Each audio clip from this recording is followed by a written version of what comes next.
Here's a 4th grade standard. Multiply whole numbers up to 4 digits by 1 digit whole number, and multiply 2-digit numbers by 2-digit numbers. They see that part, but then we pointed out they're using strategies based on place value and properties of operations, and illustrate and explain the calculation with equations, arrays, and area models. Doesn't say anything about standard algorithms. And then well, there's the standard algorithm standard, and that happens to belong to 5th grade. Okay? So in 4th grade, we're supposed to support that work. So we did an activity to help them see. So I asked them a question like this. Here's 2-digit multiplication, 13 times 32. Can we help people to understand what multiplication looks like by using base 10 blocks or by using area models? And I gave them time. I kind of modeled a little bit so that they could see that this square is because you have 10 times 10, which gives you this square sitting right here, because 10 times 10 is 100. So they were supposed to say, oh, I have 10 times 10 here, and 10 times 10 here, and 1 times 10, and 1 times 10, and 1 times 10, and 1 times. They could do it with pictures, and they eventually ended up with a pattern that looked like this. Well, what does that mean with numbers? Well, you actually said 10 times 30 was 300. So I had chart paper over here, and I was explaining 10 times 30 is 300. And 10 times this is, so we're starting to support the work of the standard algorithm, because when I go to, erase these marks here.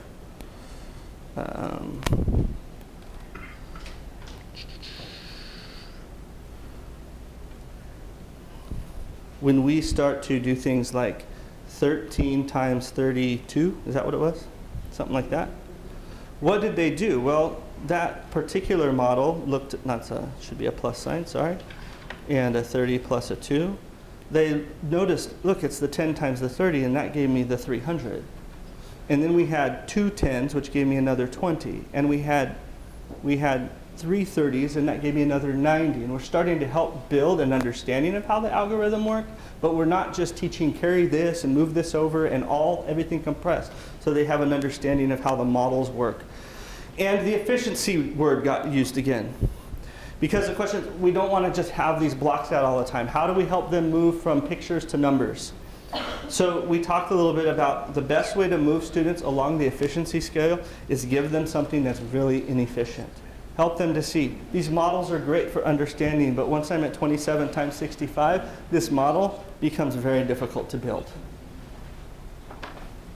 And then count all those up and find all your 10s and all your 100s. So I make something that they got comfortable with all of a sudden really inefficient. So they can start, well, is there a faster way of doing this? And you may have students start to say things like this. Well, I know if I just break this up like so,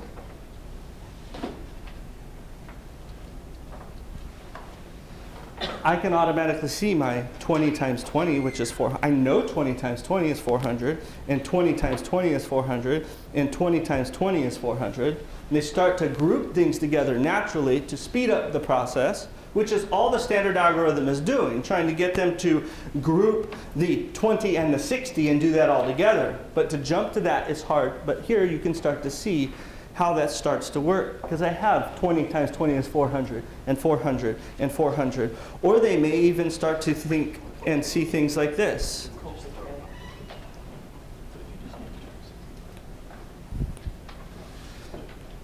They may start to look at it like this. I know 10 times 27 is 270. 10 times 27 is 270.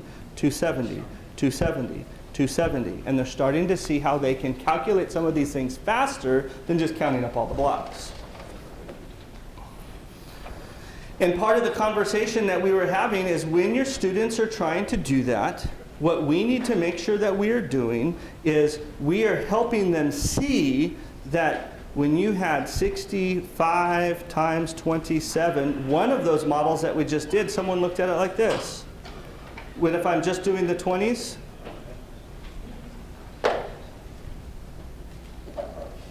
they looked at it as 20 times 20 is 400. 20 times 20 is 400. 20 times 20 is 400. And then they move to the 7s, and then they move to the 5s. And again, I'm building the support for the standard algorithm without just teaching it, because I want them to understand what's happening so that when they get to 5th grade and they start to stack things like this, why did I say 5 times 7 is 35 and carry this over here? It's just a condensed version of this thinking and understanding that we've been giving the students.